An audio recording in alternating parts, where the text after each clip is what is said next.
ॐ श्रीगणेशाय नमः। अथ श्री विष्णु शतनाम स्तोत्र। ॐ वासुदेवं हृषीकेशं वामनं जलसायिनं जनार्दनं हरिं कृष्णं श्रीवक्षं गरुडध्वजं वाराहं पुण्डरीकाक्षं नृसिंहं नरकान्तकम् अव्यक्तं शाश्वतं विष्णुम् अनन्तम् अजमव्ययम् नारायणं गदाध्यक्षं गोविन्दं कीर्तिभाजनं गोवर्धनोद्धरं देवं भूधरं भुवनेश्वरं वेत्तारं यज्ञपुरुषं यज्ञेशं यज्ञवाहकं चक्रपाणिं गदापाणिं शङ्खपाणिं नरोत्तमं वैकुण्ठं दुष्टदमनं भूगर्भं पीतवाससं त्रिविक्रमं त्रिकालज्ञं त्रिमूर्तिं नन्दिकेश्वरं रामं रामं हयग्रीवं भीमं रौद्रभवोद्भवं श्रीपतिं श्रीधरं श्रीशं मङ्गलं मङ्गलायुधं दामोदरं दमोपेतं केशवं केशिसूदनं वरेण्यं वरदं विष्णुम् आनन्दं वसुदेवजं हिरण्यरेतसं दीप्तं पुराणं पुरुषोत्तमं सकलं निष्कलं शुद्धं निर्गुणं गुणशाश्वतं हिरण्यतनुसङ्काशं सूर्यायुतसमप्रभं मेघश्यामं चतुर्बाहुं कुशलं कमलेक्षणं ज्योतिरूपम् अरूपं च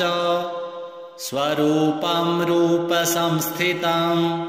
सर्वज्ञं सर्वरूपस्थं सर्वेशं सर्वतोमुखं ज्ञानं कूटस्थमचलं ज्ञानदं परमं प्रभुं योगीशं योगनिष्णातं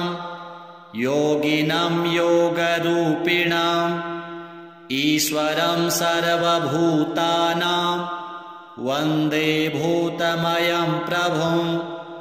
इति नाम शतं दिव्यं वैष्णवं खलु पापहं व्यासेन कथितं पूर्वं सर्वपापप्रणाशनं यः पठेत् प्रातरुत्थाय स भवेद्वैष्णवो नरः सर्वपापविशुद्धात्मा विष्णुसायुज्यमाप्नुयात् चान्द्रायणसहस्राणि कन्यादानशतानि च गवां लक्षसहस्राणि मुक्तिभागी भवेन्नरः अश्वमेधायुतं पुण्यं फलं प्राप्नोति मानवः श्रीविष्णुदेवार्पणमस्तु। वासुदेवं हृषीकेशं वामनं जलसायिनं जनार्दनं हरिं कृष्णं श्रीवक्षं गरुडध्वजं वाराहं पुण्डरीकाक्षं नृसिंहं नरकान्तकम् अव्यक्तं शाश्वतं विष्णुम् अनन्तम् अजमव्ययम् नारायणं गदाध्यक्षं गोविन्दं कीर्तिभाजनं गोवर्धनोद्धरं देवं भूधरं भुवनेश्वरं वेत्तारं यज्ञपुरुषं यज्ञेशं यज्ञवाहकं चक्रपाणिं गदापाणिं शङ्खपाणिं नरोत्तमं वैकुण्ठं दुष्टदमनं भूगर्भं पीतवाससं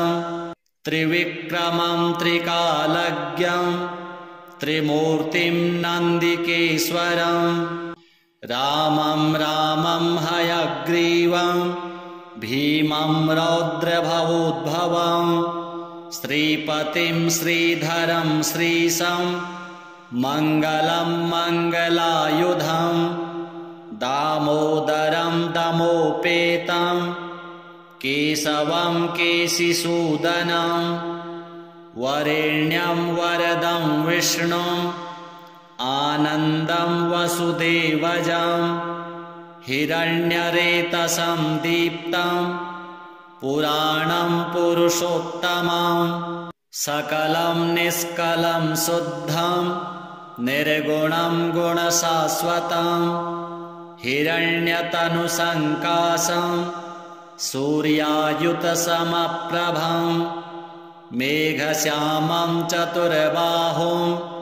कुशलं कमलेक्षणं ज्योतिरूपम् अरूपं च स्वरूपं रूपसंस्थितं सर्वज्ञं सर्वरूपस्थं सर्वेशं सर्वतोमुखं ज्ञानं कूटस्थमचलं ज्ञानदं परमं प्रभुं योगीशं योगनिष्णातं योगिनं योगरूपिणं ईश्वरं सर्वभूतानां वन्दे भूतमयं प्रभुं इति नाम शतं दिव्यं वैष्णवं खलु पापहं व्यासेन कथितं पूर्वं सर्वपापप्रणाशनं यः पठेत् प्रातरुत्थाय स भवेद्वैष्णवो नरः सर्वपापविशुद्धात्मा विष्णुसायुज्यमाप्नुयात् चान्द्रायणसहस्राणि कन्यादानशतानि च गवां लक्षसहस्राणि मुक्तिभागी भवेन्नरः अश्वमेधायुतं पुण्यं फलं प्राप्नोति मानवः श्रीविष्णुदेवार्पणमस्तु वासुदेवं हृषीकेशं वामनं जलसायिनं जनार्दनं हरिं कृष्णं श्रीवक्षं गरुडध्वजं वाराहं पुण्डरीकाक्षं नृसिंहं नरकान्तकम् अव्यक्तं शाश्वतं विष्णुम् अनन्तम् अजमव्ययं नारायणं गदाध्यक्षं गोविन्दं कीर्तिभाजनं गोवर्धनोद्धरं देवं भूधरं भुवनेश्वरं वेत्तारं यज्ञपुरुषं यज्ञेशं यज्ञवाहकं चक्रपाणिं गदापाणिं शङ्खपाणिं नरोत्तमं वैकुण्ठं दुष्टदमनं भूगर्भं पीतवाससं त्रिविक्रमं त्रिकालज्ञं त्रिमूर्तिं नन्दिकेश्वरं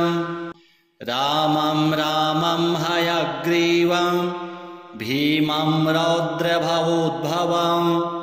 श्रीपतिं श्रीधरं श्रीशं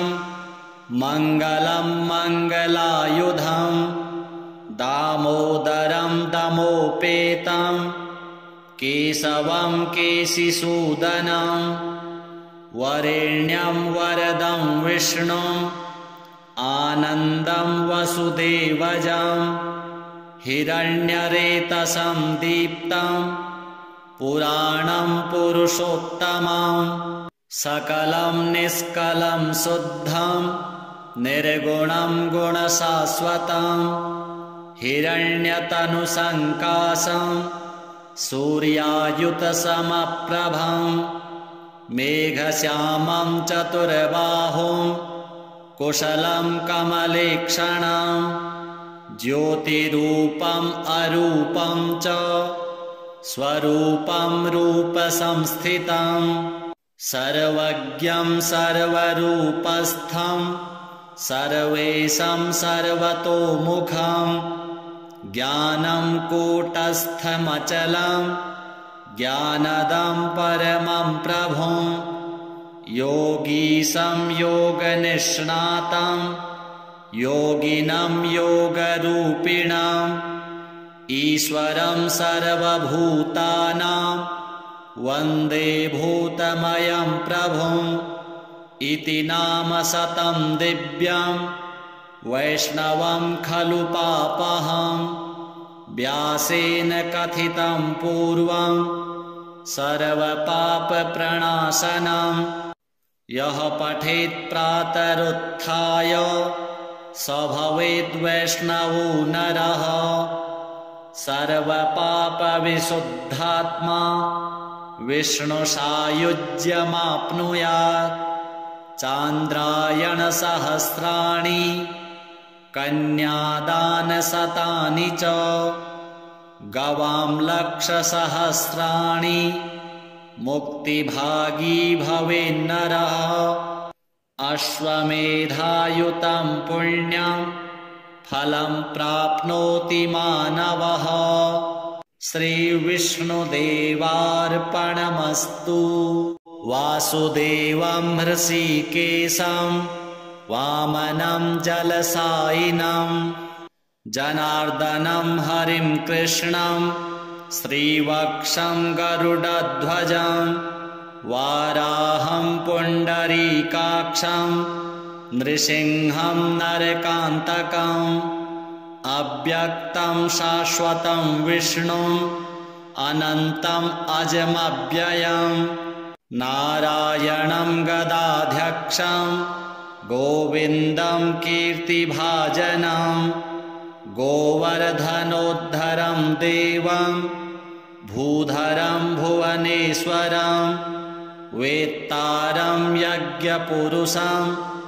यज्ञेशं यज्ञवाहकं चक्रपाणिं गदापाणिं शङ्खपाणिं नरोत्तमं वैकुण्ठं दुष्टदमनं भूगर्भं पीतवाससं त्रिविक्रमं त्रिकालज्ञं त्रिमूर्तिं नन्दिकेश्वरं रामं रामं हयग्रीवं भीमं रौद्रभवोद्भवं श्रीपतिं श्रीधरं श्रीशं मङ्गलं मङ्गलायुधं दामोदरं दमोपेतं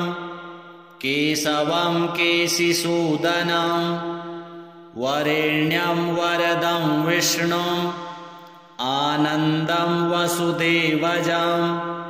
हिरण्यरेतसं दीप्तं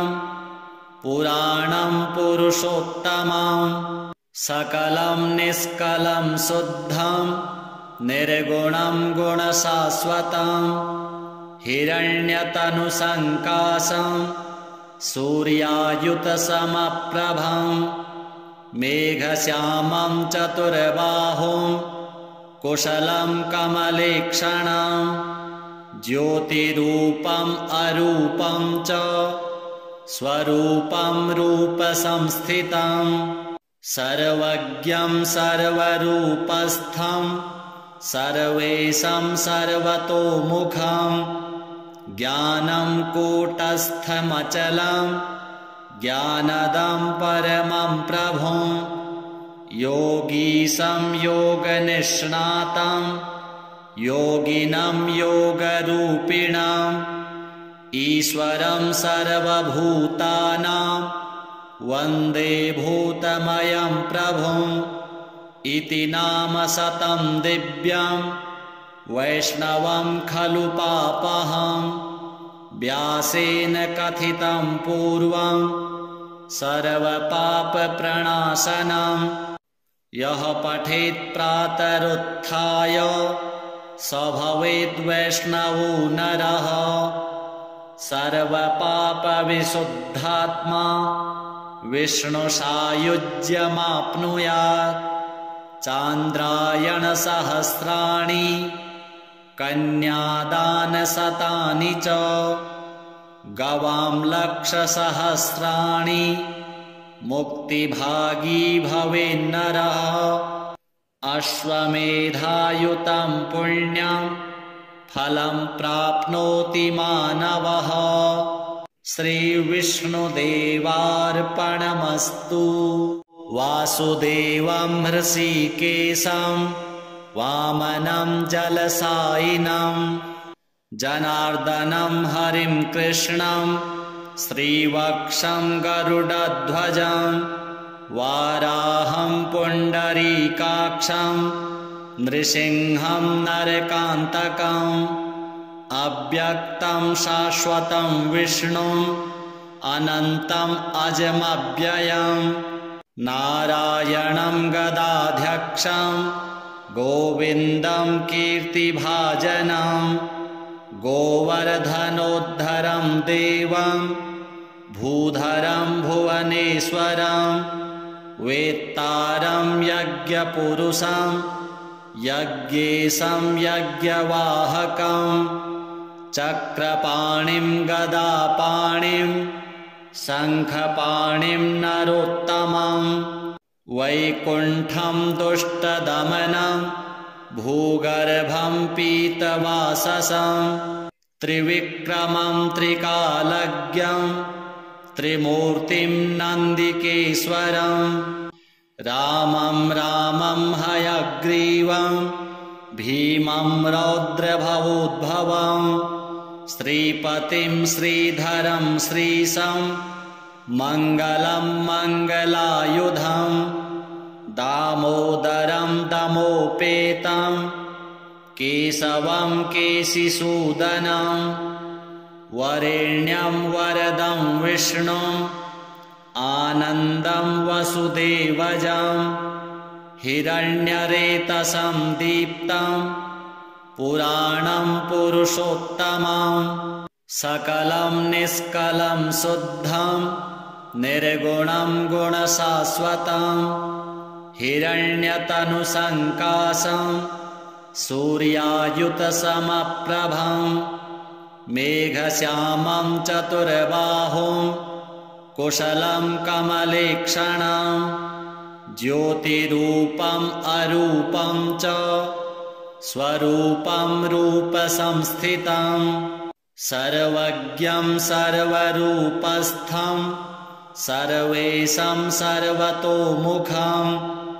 ज्ञानं कूटस्थमचलं ज्ञानदं परमं प्रभुं योगीशं योगनिष्णातं योगिनं योगरूपिणम् ईश्वरं सर्वभूतानां वन्दे भूतमयं प्रभुम् इति नाम शतं दिव्यं वैष्णवं खलु पापहं व्यासेन कथितं पूर्वं सर्वपापप्रणाशनं यः पठेत् प्रातरुत्थाय स भवेद्वैष्णवो नरः सर्वपापविशुद्धात्मा विष्णुसायुज्यमाप्नुयात् चान्द्रायणसहस्राणि कन्यादानशतानि च गवां लक्षसहस्राणि मुक्तिभागी भवेन्नरः अश्वमेधायुतं पुण्यं फलं प्राप्नोति मानवः श्रीविष्णुदेवार्पणमस्तु। वासुदेवं हृषीकेशं वामनं जलसायिनं जनार्दनं हरिं कृष्णं श्रीवक्षं गरुडध्वजं वाराहं पुण्डरीकाक्षं नृसिंहं नरकान्तकम् अव्यक्तं शाश्वतं विष्णुम् अनन्तम् अजमव्ययम् नारायणं गदाध्यक्षं गोविन्दं कीर्तिभाजनं गोवर्धनोद्धरं देवं भूधरं भुवनेश्वरं वेत्तारं यज्ञपुरुषं यज्ञेशं यज्ञवाहकं चक्रपाणिं गदापाणिं शङ्खपाणिं नरोत्तमं वैकुण्ठं दुष्टदमनं भूगर्भं पीतवाससं त्रिविक्रमं त्रिकालज्ञं त्रिमूर्तिं नन्दिकेश्वरं रामं रामं हयग्रीवं भीमं रौद्रभवोद्भवं श्रीपतिं श्रीधरं श्रीशं मङ्गलं मङ्गलायुधं दामोदरं दमोपेतं केशवं केशिसूदनं वरेण्यं वरदं विष्णुम् आनन्दं वसुदेवजं हिरण्यरेतसं दीप्तं पुराणं पुरुषोत्तमं सकलं निष्कलं शुद्धं निर्गुणं गुणशाश्वतं हिरण्यतनुसङ्काशं सूर्यायुतसमप्रभं मेघश्यामं चतुर्बाहुं कुशलं कमलेक्षणं ज्योतिरूपम् अरूपं च स्वरूपं रूपसंस्थितं सर्वज्ञं सर्वरूपस्थं सर्वेशं सर्वतोमुखं ज्ञानं कूटस्थमचलं ज्ञानदं परमं प्रभुं योगीशं योगनिष्णातं योगिनं योगरूपिणम् ईश्वरं सर्वभूतानां वन्दे भूतमयं प्रभुम् इति नाम शतं दिव्यं वैष्णवं खलु पापहं व्यासेन कथितं पूर्वं सर्वपापप्रणाशनं यः पठेत् प्रातरुत्थाय स भवेद्वैष्णवो नरः सर्वपापविशुद्धात्मा विष्णुसायुज्यमाप्नुयात् चान्द्रायणसहस्राणि कन्यादानशतानि च गवां लक्षसहस्राणि मुक्तिभागी भवेन्नरः अश्वमेधायुतं पुण्यं फलं प्राप्नोति मानवः श्रीविष्णुदेवार्पणमस्तु वासुदेवं हृषीकेशं वामनं जलसायिनं जनार्दनं हरिं कृष्णं श्रीवक्षं गरुडध्वजं वाराहं पुण्डरीकाक्षं नृसिंहं नरकान्तकम् अव्यक्तं शाश्वतं विष्णुम् अनन्तम् अजमव्ययम् नारायणं गदाध्यक्षं गोविन्दं कीर्तिभाजनं गोवर्धनोद्धरं देवं भूधरं भुवनेश्वरं वेत्तारं यज्ञपुरुषं यज्ञेशं यज्ञवाहकं चक्रपाणिं गदापाणिं शङ्खपाणिं नरोत्तमं वैकुण्ठं दुष्टदमनं भूगर्भं पीतवाससं त्रिविक्रमं त्रिकालज्ञं त्रिमूर्तिं नन्दिकेश्वरं रामं रामं हयग्रीवं भीमं रौद्रभवोद्भवं श्रीपतिं श्रीधरं श्रीशं मङ्गलं मङ्गलायुधं दामोदरं दमोपेतं केशवं केशिसूदनं वरेण्यं वरदं विष्णुं आनन्दं वसुदेवजं हिरण्यरेतसं दीप्तं पुराणं पुरुषोत्तमं सकलं निष्कलं शुद्धं निर्गुणं गुणशाश्वतं हिरण्यतनुसङ्काशं सूर्यायुतसमप्रभं मेघश्यामं चतुर्बाहुं कुशलं कमलेक्षणं ज्योतिरूपम् अरूपं च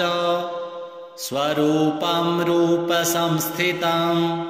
सर्वज्ञं सर्वरूपस्थं सर्वेशं सर्वतोमुखं ज्ञानं कूटस्थमचलं ज्ञानदं परमं प्रभुं योगीशं योगनिष्णातं योगिनं योगरूपिणाम् ईश्वरं सर्वभूतानां वन्दे भूतमयं प्रभुं इति नाम शतं दिव्यं वैष्णवं खलु पापहं व्यासेन कथितं पूर्वं सर्वपापप्रणाशनं यः पठेत् प्रातरुत्थाय स भवेद्वैष्णवो नरः सर्वपापविशुद्धात्मा विष्णुसायुज्यमाप्नुयात् चान्द्रायणसहस्राणि कन्यादानशतानि च गवां लक्षसहस्राणि मुक्तिभागी भवेन्नरः अश्वमेधायुतं पुण्यं फलं प्राप्नोति मानवः श्रीविष्णुदेवार्पणमस्तु वासुदेवं हृषीकेशं वामनं जलसायिनं जनार्दनं हरिं कृष्णं श्रीवक्षं गरुडध्वजं वाराहं पुण्डरीकाक्षं नृसिंहं नरकान्तकम् अव्यक्तं शाश्वतं विष्णुम् अनन्तम् अजमव्ययम् नारायणं गदाध्यक्षं गोविन्दं कीर्तिभाजनं गोवर्धनोद्धरं देवं भूधरं भुवनेश्वरं वेत्तारं यज्ञपुरुषं यज्ञेशं यज्ञवाहकं चक्रपाणिं गदापाणिं शङ्खपाणिं नरोत्तमं वैकुण्ठं दुष्टदमनं भूगर्भं पीतवाससं त्रिविक्रमं त्रिकालज्ञं त्रिमूर्तिं नन्दिकेश्वरं रामं रामं हयग्रीवं भीमं रौद्रभवोद्भवं श्रीपतिं श्रीधरं श्रीशं मङ्गलं मङ्गलायुधं दामोदरं दमोपेतं केशवं केशिसूदनं वरेण्यं वरदं विष्णुं आनन्दं वसुदेवजं हिरण्यरेतसं दीप्तं पुराणं पुरुषोत्तमं सकलं निष्कलं शुद्धं निर्गुणं गुणशाश्वतं हिरण्यतनुसङ्काशं सूर्यायुतसमप्रभं मेघश्यामं चतुर्बाहुं कुशलं कमलेक्षणं ज्योतिरूपम् अरूपं च स्वरूपं रूपसंस्थितं सर्वज्ञं सर्वरूपस्थं सर्वेशं सर्वतोमुखं ज्ञानं कूटस्थमचलं ज्ञानदं परमं प्रभुं योगीशं योगनिष्णातं योगिनं योगरूपिणम् ईश्वरं सर्वभूतानां वन्दे भूतमयं प्रभुं इति नाम शतं दिव्यं वैष्णवं खलु पापहं व्यासेन कथितं पूर्वं सर्वपापप्रणाशनं यः पठेत् प्रातरुत्थाय स भवेद्वैष्णवो नरः सर्वपापविशुद्धात्मा विष्णुसायुज्यमाप्नुयात् चान्द्रायणसहस्राणि कन्यादानशतानि च गवां लक्षसहस्राणि मुक्तिभागी भवेन्नरः अश्वमेधायुतं पुण्यं फलं प्राप्नोति मानवः श्रीविष्णुदेवार्पणमस्तु वासुदेवं हृषीकेशं वामनं जलसायिनं जनार्दनं हरिं कृष्णं श्रीवक्षं गरुडध्वजं वाराहं पुण्डरीकाक्षं नृसिंहं नरकान्तकम् अव्यक्तं शाश्वतं विष्णुम् अनन्तम् अजमव्ययम् नारायणं गदाध्यक्षं गोविन्दं कीर्तिभाजनं गोवर्धनोद्धरं देवं भूधरं भुवनेश्वरं वेत्तारं यज्ञपुरुषं यज्ञेशं यज्ञवाहकं चक्रपाणिं गदापाणिं शङ्खपाणिं नरोत्तमं वैकुण्ठं दुष्टदमनं भूगर्भं पीतवाससं त्रिविक्रमं त्रिकालज्ञं त्रिमूर्तिं नन्दिकेश्वरं रामं रामं हयग्रीवं भीमं रौद्रभवोद्भवं श्रीपतिं श्रीधरं श्रीशं मङ्गलं मङ्गलायुधं दामोदरं दमोपेतं केशवं केशिसूदनं वरेण्यं वरदं विष्णुम् आनन्दं वसुदेवजं हिरण्यरेतसं दीप्तं पुराणं पुरुषोत्तमं सकलं निष्कलं शुद्धं निर्गुणं गुणशाश्वतं हिरण्यतनुसङ्काशं सूर्यायुतसमप्रभं मेघश्यामं चतुर्बाहुं कुशलं कमलेक्षणं ज्योतिरूपम् अरूपं च स्वरूपं रूपसंस्थितं सर्वज्ञं सर्वरूपस्थं सर्वेशं सर्वतोमुखं ज्ञानं कूटस्थमचलं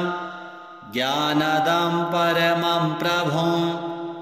योगीशं योगनिष्णातं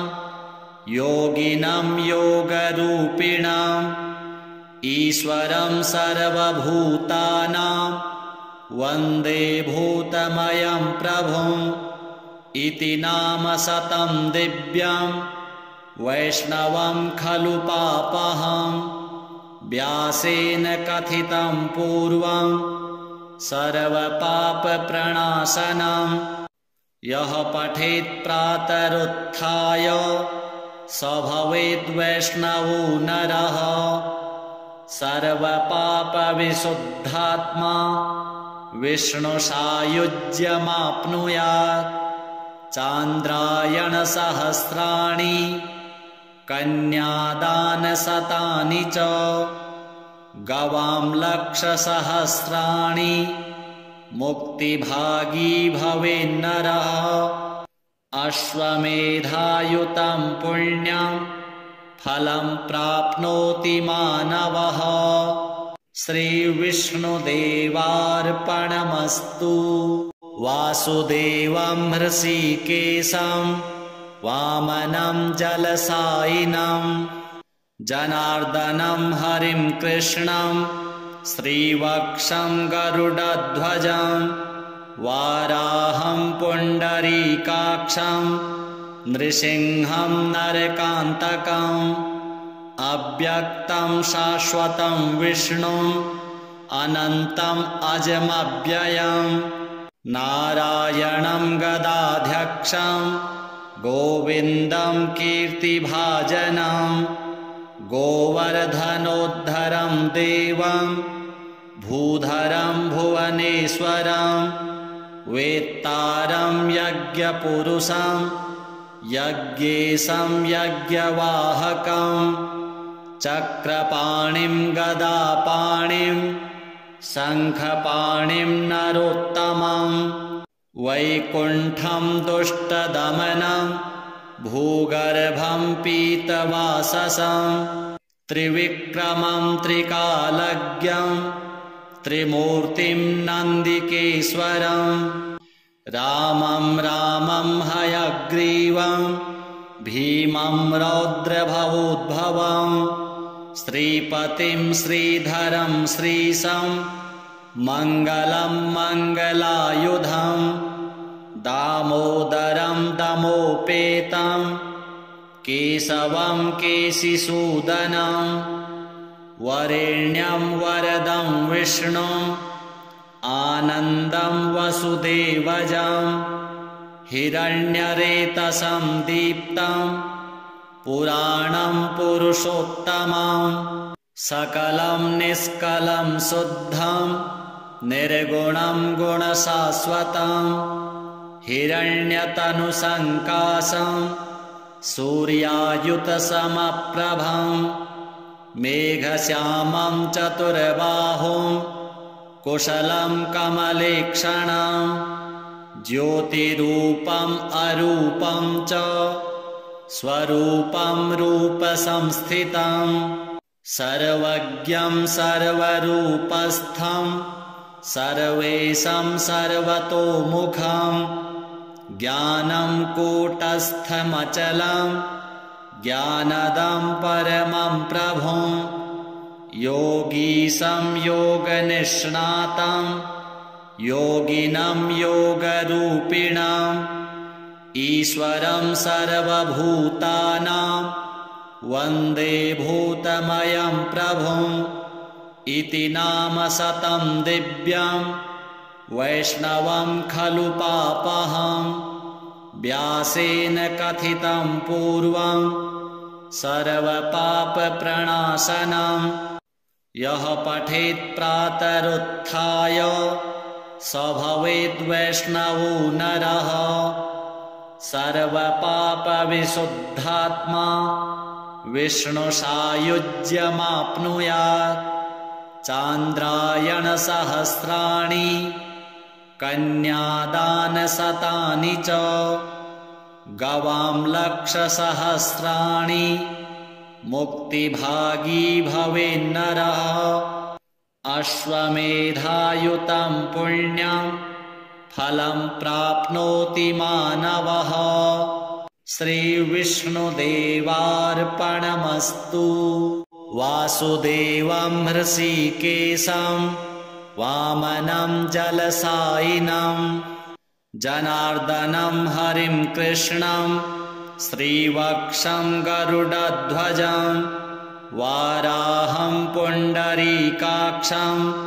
नृसिंहं नरकान्तकम् अव्यक्तं शाश्वतं विष्णुम् अनन्तम् अजमव्ययम् नारायणं गदाध्यक्षं गोविन्दं कीर्तिभाजनं गोवर्धनोद्धरं देवं भूधरं भुवनेश्वरं वेत्तारं यज्ञपुरुषं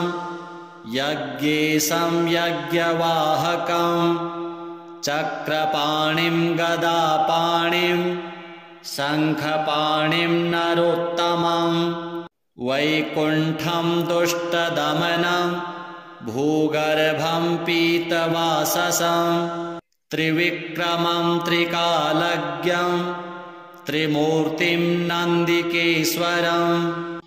रामं रामं हयग्रीवं भीमं रौद्रभवोद्भवं श्रीपतिं श्रीधरं श्रीशं मङ्गलं मङ्गलायुधं दामोदरं दमोपेतं केशवं केशिसूदनं वरेण्यं वरदं विष्णुं आनन्दं वसुदेवजं हिरण्यरेतसं दीप्तं पुराणं पुरुषोत्तमं सकलं निष्कलं शुद्धं निर्गुणं गुणशाश्वतं हिरण्यतनुसङ्काशं सूर्यायुतसमप्रभं मेघश्यामं चतुर्बाहुं कुशलं कमलेक्षणं ज्योतिरूपम् अरूपं च स्वरूपं रूपसंस्थितं सर्वज्ञं सर्वरूपस्थं सर्वेशं सर्वतोमुखं ज्ञानं कूटस्थमचलं ज्ञानदं परमं प्रभुं योगीशं योगनिष्णातं योगिनं योगरूपिणाम्